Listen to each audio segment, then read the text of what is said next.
This is a 1990 Dodge Ram. It's a four-wheel drive W150.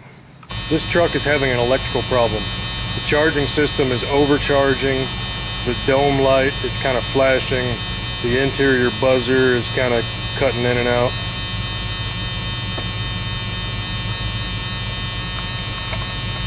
This would be the ideal time to show you the voltage needle on the instrument cluster bouncing while the engine runs, but the instrument cluster is out having the speedometer repaired. Watch the battery voltage when I start the engine.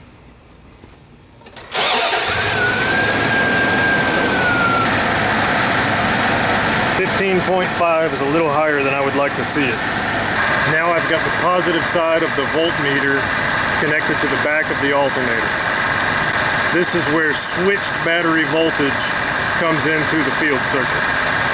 I've got almost 1 full volt of voltage drop at this point. Okay, here's the voltage with the alternator overcharging. I'm going to connect a jumper wire like this.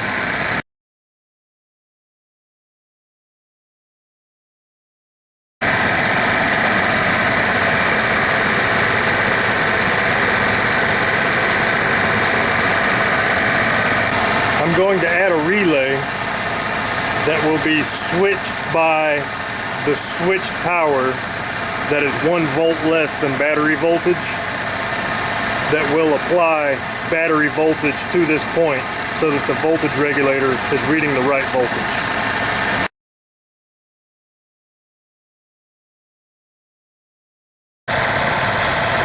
Here's the new wiring at the back of the alternator. Here's the voltage regulator. Here's the relay. The voltage is holding pretty close to steady around 14.3. No more flashing dome light, and the buzzer sounds normal. Annoying, but normal. Hopefully I'll get an instrument cluster in time to make this video.